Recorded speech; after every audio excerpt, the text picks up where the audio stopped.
We are 52 participants right now. I think I start since we have to catch up with the time. Since this wasn't planned first, we decided to give you a short off topic.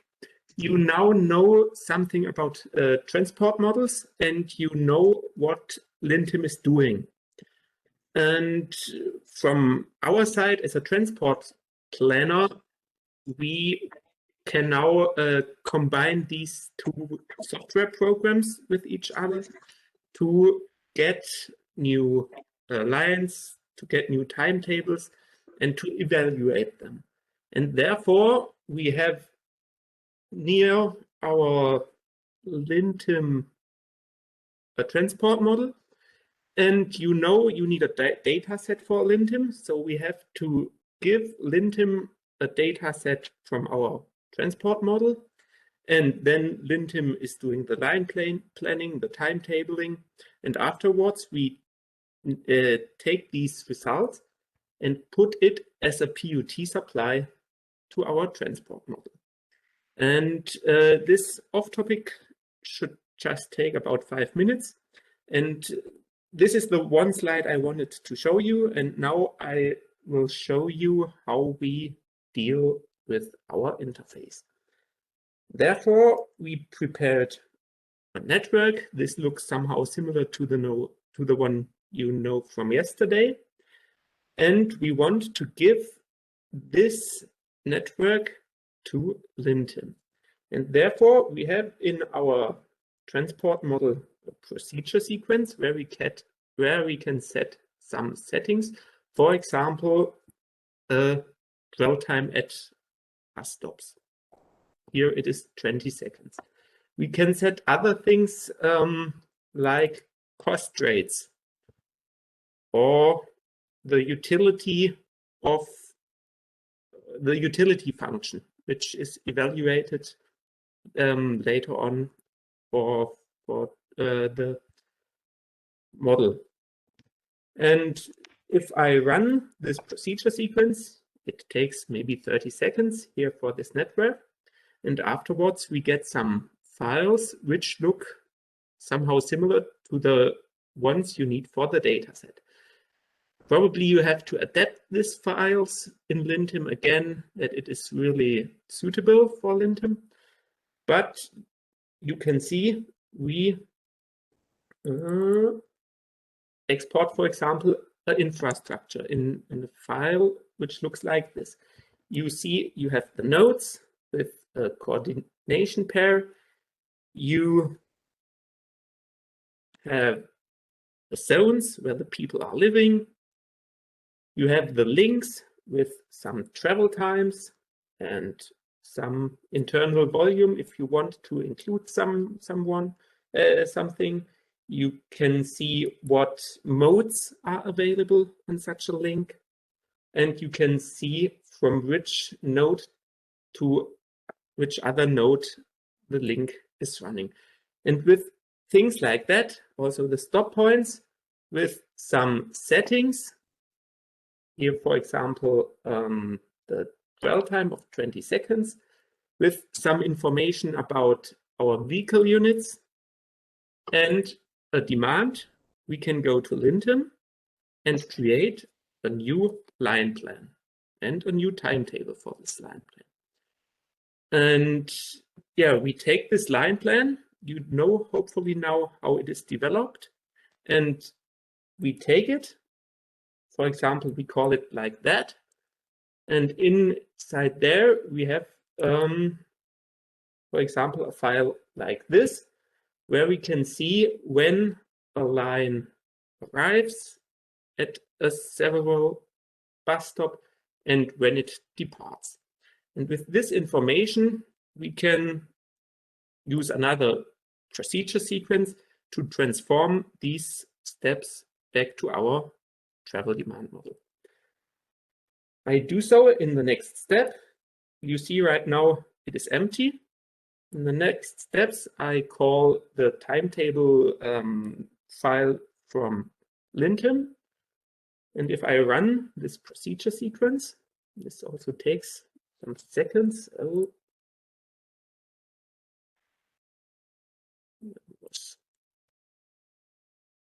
one little mistake. Then it transfers this network. So you can see this is how our model looks now. And with such a network, we can do, for example, a PUT assignment. You learned how a PUT assignment works on Monday. And with these values, I don't run it right now since it takes some time for this network, since it's relatively big in comparison to the networks you know from yesterday. But you can see if it is run, you can look at some statistics and evaluate several parameters such as the mean perceived journey time, the mean number of transfers, the costs in our network. And that's how we as a transport planner look and use LinTim. And yeah, I think that's enough for the off topic. If you have questions, please ask. You can use the chat or raise your microphone. Otherwise, I will hand over to Anita.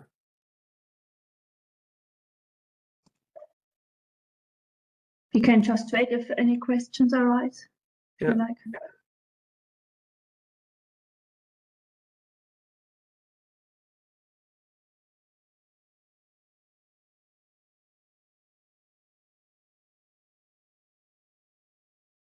So we are happy that this works, playing together LinTim and Visum, and also we are very happy that LinTim is helpful for you. Yeah, and you see these are results probably a normal planner won't create. So when we continue or we switch to the last part of my lectures, namely vehicle scheduling, delay management, and more. But still, you are welcome to ask Alex questions in the chat about the connection between LinTim and Visum, and also later on, or tomorrow or on Friday, I hope we can see each other in the coffee breaks or in other occasions so that we can discuss questions that remain. And you are also welcome to ask per mail. Okay, now for the last part, I want to show what vehicle scheduling is about. So we will first talk a little bit about what are vehicle schedules in public transport and how we can model the vehicle scheduling problem as flow problem. So the model will be a model which is very much known in mathematics and computer science. And then, since we now are so familiar with modeling transport planning problems, we want to have a brief look at other planning stages. So it's only 2 or 3 slides, but I will have a brief look together with you on delay management. You will learn a lot more on delay management on Friday, on stop location, and on tariff planning. And as my outlook, I want to describe current work which is ongoing in our group, in our research unit. And the focus I'm looking at is integration, which was also already an issue in some of your questions. Okay. So let's start with vehicle schedules in public transportation. And the vehicle schedules are on the left branch of my small graph here, because the passengers are not really affected by the vehicle schedules. As a passenger, for me, it does not matter which bus is going on which trip. So what we now have, what you also see here, we already have the line concept and we already have the timetable. And these both give us the data we need for the vehicle scheduling problem. So we have a line plan given and the frequencies, and we have a timetable. The question now is how many vehicles are needed to operate this line plan with its corresponding timetable, and how many kilometers need to be driven by these vehicles. And the goal is to minimize the costs. So since passengers are not really affected from the vehicle schedule, as long as it works, we can concentrate on the goal to have small costs. But we have still 2 types of costs. One is more or less investment costs for the vehicles, and the other are the operating costs per kilometer. What is clear? What do we expect from a good vehicle schedule? It is clear that a line from its start station until to its end station has to be operated by one and only one vehicle. because if you go on a ride of line 3 from one station to another, it would be not a good style if you had to change, to leave a vehicle and go on another one in between. So one line has to be operated by one vehicle. An easy solution, which was used in former times very often, is a line-based vehicle schedule. So every vehicle stays all the time on the same line. But this is not necessarily the best solution. So there are quite some prominent examples where public transport companies could save a lot of money by switching from a line-based schedule to other schedules. Now, to deal with vehicle scheduling, we need a lot of notation. And but a lot of notation can be summarized by defining trips. So a trip, which I will call T, is specified by, first of all, the line that should be operated, then the first and the last station, the start station, VT start and VT end of the line, the corresponding start time and end time of the trip, and the stations and the line can be read off on the line plan, and the start and end time can be read off from the timetable. Just a remark, the end time of the trip is a bit later than arrival at its last station to allow passengers to deboard. And the set of all such trips is denoted as T. That's the set of trips. And we have already seen that such a trip needs to be operated by the same vehicle. And we have this collection of trips, and we want now to assign vehicles to the trip such that we get a vehicle schedule with low costs. Coming back to the trips, if you have a line with frequency FL, then this means that we get twice FL trips, namely FL forward trips and FL backward trips per period. So we take not a whole round of the line, but we split the line into 2 trips, 1 forward trip and 1 backward trip. So now I will illustrate this in a small example. Here's our public transport network, and here we have 2 lines, a red line with frequency 2 and a blue line with frequency 1. Now, how many trips do we get? Now we have here some travel times, 45 minutes for the red and 25 minutes for the blue. And we also have a timetable, which is then given. So for example, the red line starts at station A at the full hour and the half hour, and it arrives then after 45 minutes, so 45 past and 15 past at B. And for the second round, it starts at, and for the trip back, it starts at 5 past and 35 past at B and arrives at A again at 20 past or 50 past. And the same is the case for the blue line. And if we now look at the trips, then we see that we get 6 trips altogether. Namely, we get trips for the red line in forward direction, that is the 1, and backward direction, that is the 2. So we have 2 trips from A to B on the red line because the frequency is 2, 2 trips from B to A on the red line, and we have 1 trip from D to C and 1 trip from C to D on the blue line. So altogether we have 6 trips. And in this small example, we now want to connect these 6 trips with vehicles such that we get an easy schedule. And the question now is, if a vehicle arrives, for example, at station B, it could either, if it arrives at 45, wait until 5 past to go back on the red line, or it could also go as an empty trip without passengers to D and then depart on 20 past or so at the blue line. So both chances would be possible. Now the question is, in which cases can a vehicle operate 2 trips consecutively? And this can be possible if the 2 trips are called compatible. Namely, we need now, if the 2 trips do not start at the same station, then we need the time that a vehicle needs to travel empty between 2 stations. So for 2 stations, U and V, we denote by time from U to V the traveling time if a vehicle drives directly between U and V. There's no stop in between, no passenger who would like to board or deboard, because that's just an empty trip. And when two trips, T1 and T2, are called compatible if you can combine them with the same vehicle. That means if the time you have after you arrived with the first trip, that is the end time of the first trip, subtracted from the start time of the next trip, is larger than the time you need to travel between the end station of the first trip to the start station of the second trip. So it's quite some notation, but it's very easy to imagine. I think you can combine two trips if you have enough time to drive with your bus from the end station of your first trip to the start station of your next trip. And if it's at the same station anyway, then it's just clear that you can combine these two trips if you arrive at the station before the next trip departs. Obviously, if you arrive at 20 past 3 at some station and there's another trip that should depart at 10 past 3, then you cannot go back in time and these two trips would not be compatible. And I already used this notation. If a vehicle goes to another station to operate its next trip, this is called an empty ride because no passengers are there. So now, what is a vehicle route? We have now found the trips, and a vehicle route is a combination of trips.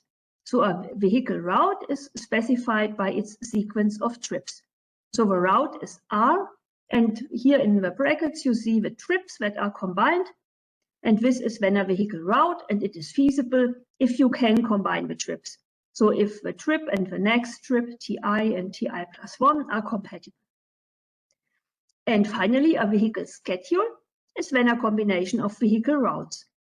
So a vehicle route is something that one vehicle can do alone, and this one vehicle might not be enough to cover all the trips. It's not possible if some trips are at the same time. So you need more than one vehicle, and this means you have more than one of the vehicle routes.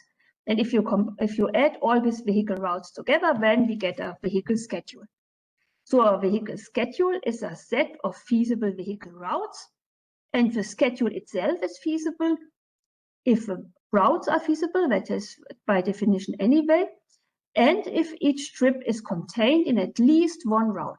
Because in the end, we want to cover all the trips. So if you want to design a vehicle schedule for this small example, then we have to make sure that all 6 trips, the 4 on the red line and the 2 on the blue line, are contained in at least one of our vehicle routes. So this means that a vehicle schedule is feasible if each trip is contained in at least one of its vehicle routes. So these are the definitions, and the goal now is to find a vehicle schedule with as small costs as possible. Now we have to compare vehicle schedules by putting together the costs. And for the costs, you can use a lot of parameters. So the most important ones are that you look at the vehicle routes, and for each of the routes, you take how many empty kilometers you have and collect them. And you also have to collect the time a vehicle needs, so the empty minutes. And these can be collected by the following formulas, but it is just by summing all of, so a route consists of different trips, and you just go through the route and collect all the kilometers, how long the route is, and how much time you need to drive along this route. And this can be done formally by these values. And then if you have a vehicle schedule, you can add up all the empty kilometers for the schedule and all the empty minutes. So why are we only interested in the empty kilometers and the empty minutes and not in the kilometers which are included in the trips, so in the lines? The reason is that we do not need all the lines because they are constant anyway. We have to cover all the lines, so all the trips. So these are fixed costs which are constant for our optimization problem, and we can concentrate on the empty costs or the empty kilometers and the empty minutes and the number of vehicles we need.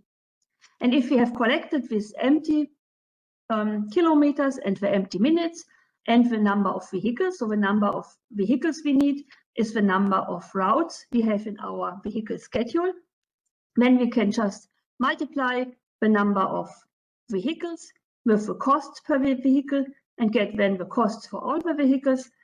This is the number, the empty kilometers we have just collected here. This is the empty kilometers and this is the empty minutes. So we have these values here again, and we multiply by the costs per kilometer and by the costs per minute. And these are the costs for our vehicle schedule. And as I've already said, the costs for driving the lines themselves, they are not included in these costs because they are constant for the problem of vehicle scheduling, because the lines and frequencies are already fixed. So we cannot change anything about this when we come to the stage of vehicle scheduling. So this is the definition of a vehicle scheduling problem. Now the question is, how can we model it? Again, we would like to have it as an integer program or as a mathematical program. And luckily, we can use a problem which is well known, namely the so-called vehicle scheduling problem. And vehicle flow problem, we can use flow problem, sorry about that. And without a depot, we get a flow problem, or it could also be used, we could also model it as assignment problem or transportation problem. With one depot, we can model it as flow problem, and with more than one depot, it's NP hard, but still it's a type of flow problem, namely a multi-commodity flow problem. And what I want to graph you now is how we can model vehicle scheduling as flow problem, because this is the same model more or less for all three cases. Okay, so all these problems can be modeled and solved as network flow problems. And in the last case, if you have more than one depot, it's a multi-commodity network flow problem. Okay, so what are network flow problems? The computer scientists and mathematicians among you probably know very well what a network flow problem is. And the definition is the following. We have given a network with some parameters. So for each node in our network, we have a demand value. So it could either be a positive value when this node is a supply node, so it has something that it can distribute in the network, and the demand value is then positive and tells us how many units should leave the node. If the value is less than 0, then we have a demand node, meaning that this node would like to get something. So you can imagine you have a factory that produces something and you have users who would like to use that. So if the demand value is negative, then we want to bring some units of this into the node. And then we can have nodes that are called transshipment nodes, which have a demand value of 0. So they do not want to get anything, they cannot sell anything, they cannot provide anything, but it's okay if some flow goes into this node and leaves it again. So everything that goes into the node has to leave it. And for every edge, we need costs and upper and lower bounds. So the costs tell us how much it does cost to transport one unit along this edge. And the upper and lower bound are the capacity that tell us how much units of what the product is can be produced along this edge. So the idea then in network flow problems is to find a flow, X, from a source to a sink or in the network, such that the demand is satisfied at every node, the capacity constraints are satisfied, and the costs should be minimal. So now you could ask, what does this have to do with vehicle scheduling? Because we do not have any product that has to be distributed in our network. But we will see in a minute that we can use this model also to find vehicle schedules. And this network flow problem has a very easy integer programming formulation, which is given here. And the variables are XE. They tell us how much units of our product are transported along edge E. So we have such a variable for each edge. We want to minimize the costs that depend on the edge. We have this capacity constraints that what you transport along the edge is between the lower and the upper capacity bounds. And you have this flow conservation constraints that we have already seen for shortest path problems, where you see that if the demand value BV for a node is 0, then this means that everything that goes into the node V also leaves the node V. And this is when a condition that goes, the first sum goes over all edges that leave the node V. So we have all edges that start in V and go to any other node. And here it's vice versa. We have a lot of edges that start at some node U and go into the node V, which is here in question. And if the node has a demand or a supply, then this is also respected here. So this is a very well-known formulation for network flow problems, and there exist a lot of very good algorithms for solving network flow problems. Can be done by a solver, Cplex or Gurobi or Skip, but there is also a lot of other algorithms that can be used. So the flow conservation constraints, these are this one that makes sure that we get really a flow, what goes in a node has to leave a node again, can be written in a more elegant way by using some matrix that is called node arc incidence matrix that avoids this ugly sums in some sense. So this matrix has entries for each node and each edge, and it is 1 if the edge is incident with the node. It's 1 or -1 depending if the node is the first, the start of the edge or the tail of the edge, and 0 if they are not incident.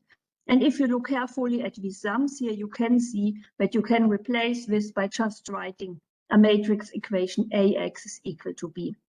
So I'm not going into detail here, but this can be done easily, and it makes the formulation a bit more elegant to write it down. Now, still, we have not seen what network flow problems have to do with vehicle scheduling, and we will see on the next slide. Here, just two special cases. One special case of a network flow problem is a shortest path problem, where we only look for one path from S to T, starting at the source and going to the sink. So the source has, we imagine the source has a supply of 1, so 1 unit can leave the source and should be transported to the sink. And the path that this unit is being transported, that is then the shortest path. So all other nodes are transshipment nodes. The costs are as in the shortest path problem, the edge weights, and we have no lower bound, so it's 0 and upper bound of 1. And also we have a special case that is called circulation problem, in which all nodes are transshipment nodes. Still, we can solve this network flow problem if all nodes are transshipment nodes. Because if we have then lower bounds which are positive, then something has to flow and we want to do it with minimal costs. So now I come to this promised idea why the vehicle scheduling problem is a circulation problem, so a special kind of network flow problem. And we start by graphing the trips. So we had 6 trips in my example. Here I only graphed 5 trips. These are the trips, and they have a start station and an end station. So this, you can imagine, is the line 1 in one direction, maybe the line 1 in the backward direction, maybe the line 1 again for the next frequency, or other lines. So you first of all graph the trips. After the trips, then you add the depot. And you add the depot twice. So it's the same depot, but you add the depot for departures and for arrivals. And you would like to add the depot because you have one activity or one arc that connects the 2 depots, on which you then can count how many vehicles you need. So that's the reason why you need the depot twice and do not take only one depot for everything together. And then we also want to combine trips which are compatible. So it's possible that some vehicle leaves the depot, goes, for example, to trip 2, operates trip 2, and then there's nothing that this vehicle can do, but it has to go back to the depot. But if a vehicle, for example, operates trip 1, it could, after trip 1, go to trip 2 and operate this trip, or it could go to trip 3 and operate this trip. And this reflects very well what we want to see. So the vehicle routes are then the flow. And you can just imagine that what is flowing here are the buses. So the depot has a lot of buses to provide. They want to leave the depot. They have to cover all the trips, and then they will arrive at the depot again. Now we have to make sure that the costs are computed correctly. So for the trips that are given, we can add 0 costs because this does cost something, but it's constant. So we have to cover the trips anyway. When we have to add the empty costs that you have if you connect two trips. For example, if you connect trip 1 and trip 2, then you have empty costs, which are given by C of 1, 2. And we also need to have some costs if we want to go back to the depot. And on this big arc that connects the two depot nodes, we add the costs per vehicle. Because if we then see how many vehicles go along this arc, we see we have the vehicle costs included in our formulation.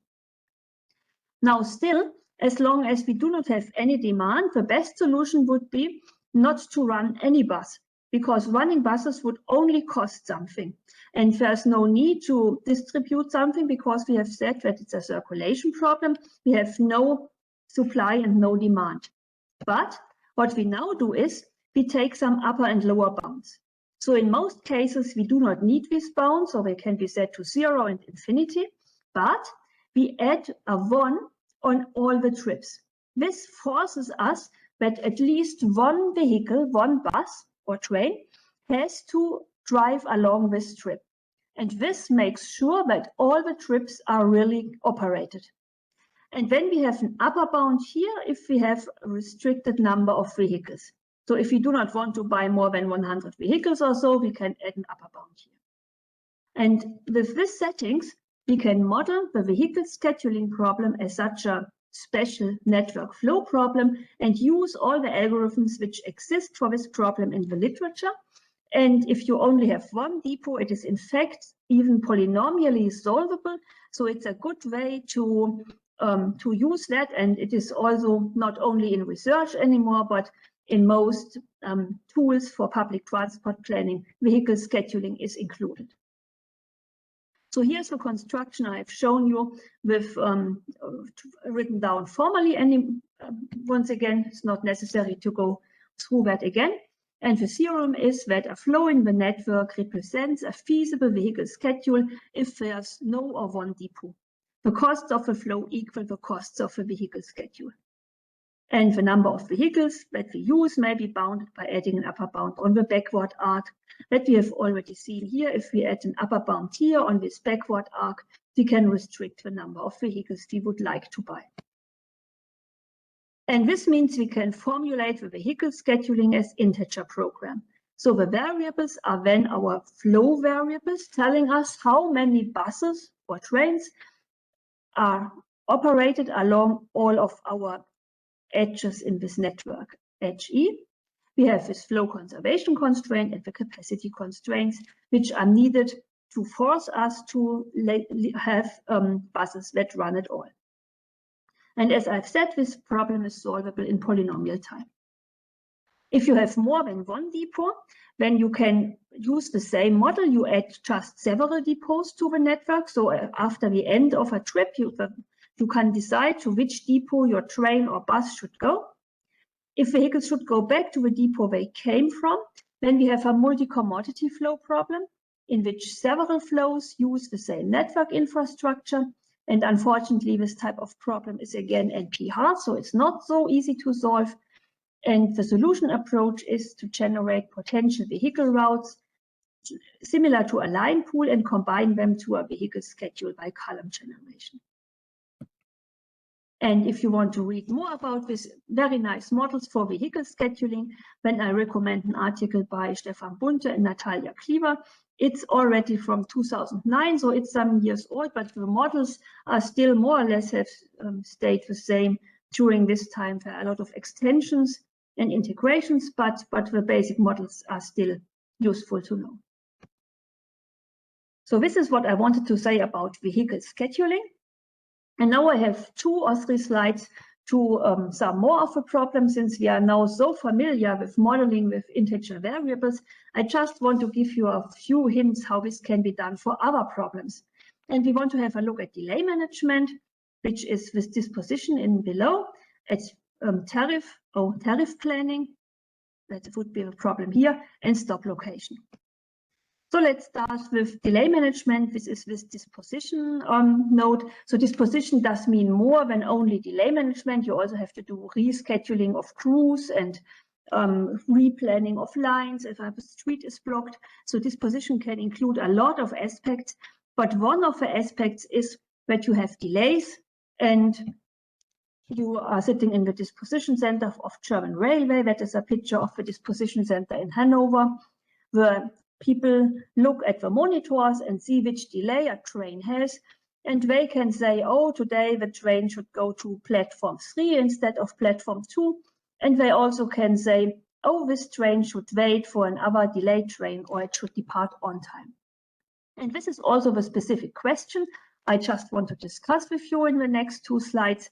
Namely, in case of delayed trains or buses, we have at least 2 decisions that have to be made.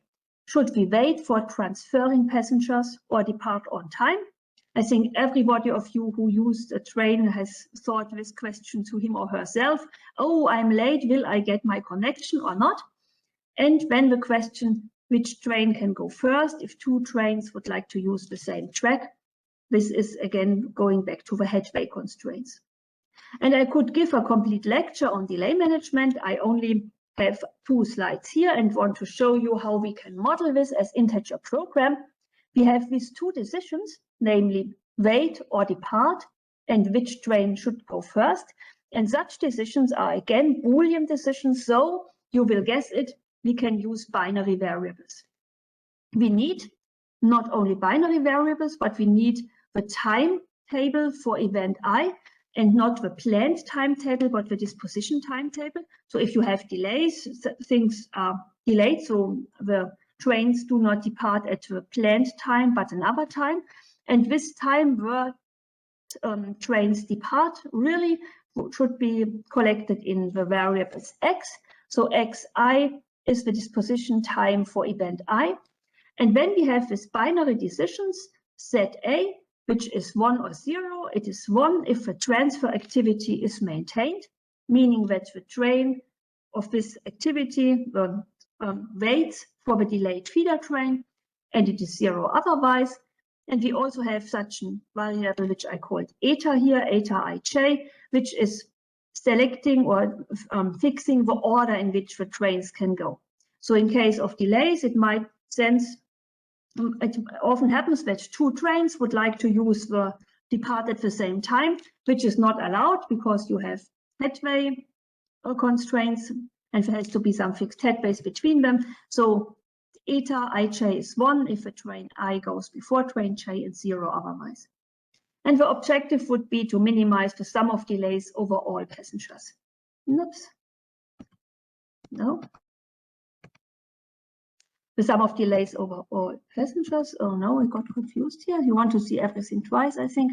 So, sum of delays of all passengers. And what are the constraints? The constraints are to propagate the delays correctly. And what do I mean by that? So if you have some activity, A, going from an event I to an event J, then it is very clear that if the first event I is delayed, then also J usually will get some delay if you have not enough buffer time. And this means that delays are propagated correctly, that if you start with a delay of 10 minutes, you also arrive with a delay of 10 minutes, maybe reduced by the buffer time you have. And this is then the integer program you get. So here is something that minimizes the delay. So that is the delay of passengers that leave the system at event I. And this is a term that accounts for a big delay of a period if you miss a connection, because in a periodic schedule, you usually have to wait until the next period until you can continue. And then you have some source delay. So this is the variables we already know from timetabling. You wanted to depart at 30 minutes past maybe, but you have a delay. So the real departure time is later. And here you have a delay propagation, that if you have some activity from I to J, and you start with some delay, so xi is delayed, then xj has to be also delayed. Then if you it has to be bigger than the lower bound. So xj is greater than the lower bound plus the departure time of xi. If you bring xi to the other side, it's maybe easiest to see. Then you would have xj. This has to be larger when xi plus the minimal driving time. And the same should be the case for transfer activities if they are maintained. So if ZA is 0, and otherwise it is redundant because if m is big enough, this constraint can be skipped. So you will learn a lot more about delay management at Matthias' talk on Friday, but he will not focus on integer programming. So I wanted to present this program here and also mention some literature on that. So this is a paper with Matthias, and the other papers are from my group. The other problem that I wanted to show you briefly is already mentioned by Markus. That is the location of stops at stations. And what is the problem here? The problem is, where would you like to locate stops or stations such that every potential passenger lives close enough? So for bus transportation, often a radius of 400 meters is assumed. For rail, it's something like 2 kilometers. And Markus asked for your preferences in the starting session. So that is the picture you have for a railway network. You have the track system here, which are the black lines, and the question, and you have this demand points, which are the squares, the pink squares. And the question is now, where would you like to locate the stations such that you have all the demand points close enough to a station? So if you just look at the distance as the crow flies, then this would be circles, and the idea would be to cover all the demand points so that everybody lives close enough to a station. And this is a very easy model. If you just look at this picture here, there are also more complicated approaches. But for this easy problem, we can again define variables and objective and constraints. And for the variables, we would like to have a discrete version where we have given a finite number of potential locations. And then we can again use binary variables, namely we have a set of potential stations, and we take xi is 1 if we choose such a station and 0 otherwise. And in the continuous version, we would be able to locate our red dots everywhere along the track. So this looks a bit more complicated, but we can reduce it again to a finite candidate set and go back to the discrete version. So the variables would be just like in the knapsack problem, discrete variables that tell us would you like to build a station here or not. The objective function would be to minimize the number of the stops or the costs of the stops. If you want to have as few as possible stops, but want to be able to cover everybody. So that is just if we establish a station, then we have to add the costs of that. And the constraint is that we cover all passengers. So in its very simple and basic version, we would like every demand point to sit in such a circle if we graph the circles around the new stops. And this can be done again, even if it's not circles, because we have a finite number of potential locations. We can just define values API, which are 1 if and only if the station Li is close enough at passenger P. So if P lives close enough at the station Li, when it is covered by the station, and we can set this parameter to 1. And what we then want to do is we want to cover all passengers. And this is this simple constraint here. For every passenger P, we have to make sure that the sum is greater than 1. And this sum just means that it is 1 if you have at one station I is 1 to L of our potential stations. At the same time, API is 1, so this station can be used to cover the passenger, and XI is 1, so it is really built. So you want for every passenger select at least one station that covers the passenger. So these are the simple constraints. And this is written as a model. We have this objective function, that is the constraints I just explained, and we have binary variables. And this is called a covering problem and can be used for public transport and also extended. And we have some papers about that which are older, but currently try to look at a new model where we also will extend this model for stop location together with Markus and his group. Finally, tariff planning, that is only one slide or two. Also, tariff planning is an interesting problem because if we have a public transport system, we want in the end also choose the prices for the passengers, such that the outcome is some reasonable tariff system. So, for example, we could design a zone tariff system, or we could use a distance-based tariff, and there are many other tariff systems around. And this is a picture of some planning tool where in our region where I'm living, public transport companies have used that already for designing zones. And what you see here are different zones that could be established and deviations to the former tariff system. So in this case, the goal was to establish zones, but have prices which are similar to the prices the public transport companies had before. And this could be done by this tool. So in tariff planning, we, as I said, want to choose the prices for the passengers such that the outcome is reasonable. And what is reasonable can have a lot of criteria. You want to have that the tariff system cannot be misused by some tricks. You want to maybe have it is similar to an old system, or you have some special prices that are preferred. And depending on what you would like to see, you can have different models of this problem.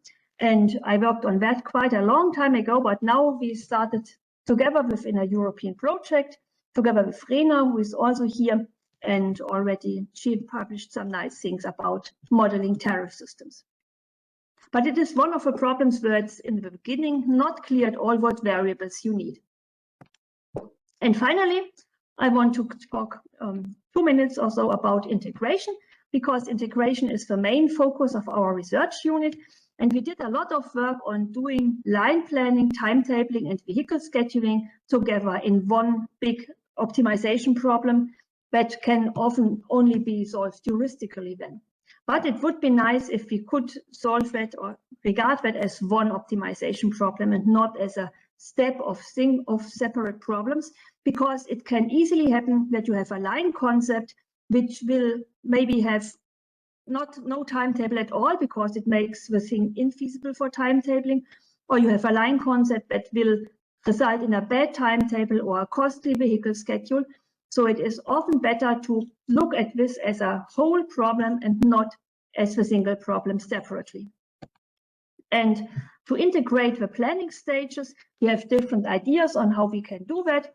So one is what we call eigenmodel, where you do iteratively these steps in a sequence. And we published a little bit on that. You can also write it down as integer program. You can model it as one big problem, but modeling it means not that we can solve it. So we can also solve it in very small instances. And we can design a lot of different heuristics. The most promising one is one that we had together, and we called it look ahead heuristic. So that we always had a look at the next step and took this into account when solving the first step. The second thing about integration was already mentioned in your questions. So that is looking at the passengers' routes. It's also very important that you solve this chicken and egg causality dilemma, and that you try to find the routes simultaneously together with making the plans. And this has been done for line planning since a long time. For timetabling, there is also, I think, since 2 or 3 years, many papers on that. And one that we published last year, where we think is a rather practical approach. And for delay management, this is the same problem. So also here, the passengers' routes are very important. And then finally, we want to integrate with disturbances to come to robust schedules. And here we are just at the beginning. So we have some older ideas on how to make robust timetables, but at the moment we work on robust timetables and vehicle schedules by a machine learning approach, where we learn the delays and what we can do about, and if we know that, we can try to construct robust plans. And also we are working together with Vera Grafo, who is also here, on recovery robust timetables, where we integrate timetabling and delay management. So you see there's a lot to do, and maybe finally we could integrate everything into one big problem. But for now, I have talked enough, and I thank you for your attention. And my part will just to let you know that there are exercises.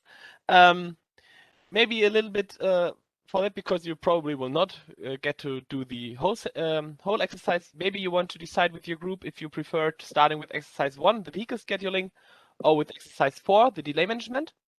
So we have some outlook on the delay management on this exercise sheet as well, just to give you an idea what you can do there with LinTim. And maybe you can decide in your groups what you would like to work on for the time being. I think we will meet again in about half an hour here. And yes, and we will just, again, go from group to group and see if you have any questions or problems. Otherwise, just let us know. Okay. Yeah, just a short idea what is happening in the vehicle scheduling.